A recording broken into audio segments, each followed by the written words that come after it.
खुलुमबाय लोगोफोर, नोंथांमोनखौ गोदान खौराङाव बरायबाय। अन्नानै भिडिअखौ जोबजासे नायलां आरो भिडिअखौ लाइक, कमेन्ट, शेयार खालाम। लोगोसे चेनेलाव गोदानै फैदोंब्ला अन्नानै साबस्क्राइब खालामनो गुरै खावलायो। बिदिब्ला फैदो दिनैनि रादाबाव। गिबि खौराङाव दङ, दिनैनि साना बर' थुनलाइ आफादनि थाखायल' नङा, बर' माहारिजों लोगोसे बिटिआरनि थाखाय जारिमिनारि सान।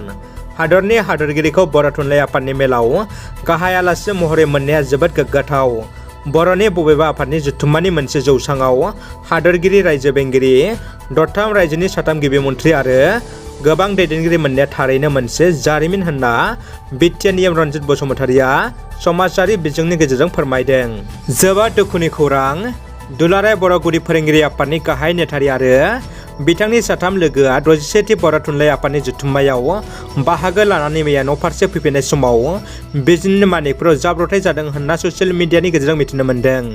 बिथांमोनखौ बङाइगावनि लवार आसाम हस्पिटालाव दं होननानै बुंदों। दानिया फैदो गुबुन मोनसे खौराङाव।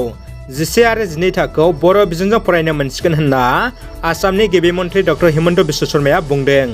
तामुलपुराव बर' थुनलाइ आफादनि 61थि बोसोर जथुम्मानि गेवलां मेलाव नुजाथिनानै आसामनि गिबि मन्थ्रि डक्टर हिमन्त बिश्व शर्माया बर' रावखौ लानानै गिदिर फोसावथाय होदों। बर' बिजोंजों फरायनो मोनसिगोन 11 आरो 12 थाखोआव होननानै फोसावदों।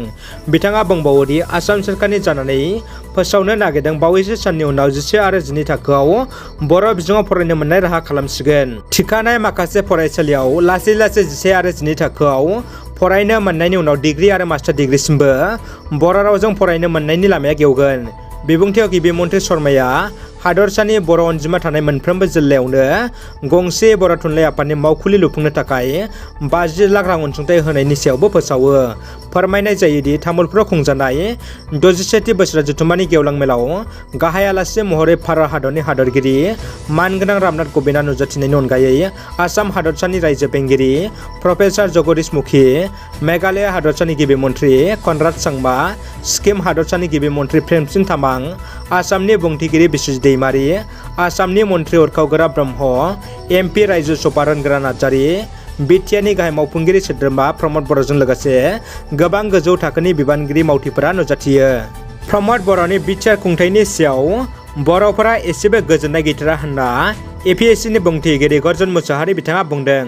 थांनाय साननैसोनि सिगां गुजरातनि MLA जगदीश मेपानीखौ हमनायनि उनाव मेपानीनि सायाव क'क्राझार नोगोराव धर्ना होनायाबो बिटिआरनि गाहाय प्रमद बर' बिथांनिनो खैसार सानायसो होननानैबो गोख्रों रावजों सोंखारिदों APSCनि बुंथिगिरि, गाहाय नेथारि आरो बिटिआरनि इनचार्ज गर्जन मुसाहारि बिथाङा।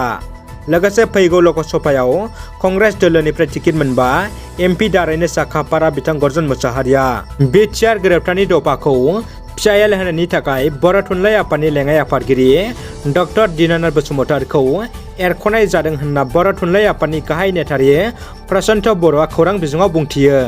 जिल्ला खुंथाया अमा बेदर आरो अमा फाननायखौ बन्द' खालामबाय। बाजाराव अमा बेदर आरो अमा फाननायनि सायाव जिल्ला खुंथाया होबथादों। आसामनि बिश्वनाथ जिल्ला खुंथाया बे गोख्रों राहाखौ लादों। मख'नो गोनांदि दासान्दि अमायाव गोबां बेमार आजार सन्देरनाय आफ्रिकान स्वाइन फ्लु बायदि बेरामजों गोबां अमाफोर थैगासिनो दङ। बेनिखायनो बे गोख्रों राहाखौ लादों होनना जिल्ला खुंथाया मिथिहोदों। दानिया फैदो जोबथा खौराङाव। आसाम हादरसायाव माखासे जायगाफोर आरो दैसाफोरनि मुङा दि सोदोबजों गोग्लैनाय जायगाफोरनि मुंफोरा बर' हारिनि रावनिफ्राय फैनाय होनना आसामनि गिबि मन्थ्रि डक्टर हिमन्त बिश्व शर्माया बुंदों। बिथाङा बुंबावदों, गोबां असमिया सोदोबफोरानो बर' रावनिफ्राय फैनाय होनना। मख'नो गोनांदि आसामनि गिबि मन्थ्रि बिथाङा बर' थुनलाइ आफादनि गेवलां मेलाव बाहागो लाना बे गोनांथार बिबुंथिखौ होदों। रादाबा एसेनोसै लोगोफोर। रादाबखौ जोबजासे नायनायनि थाखाय नोंथांमोननिसिम गोजोननाय आरो साबायखर थाबाय। गोजोन्थों।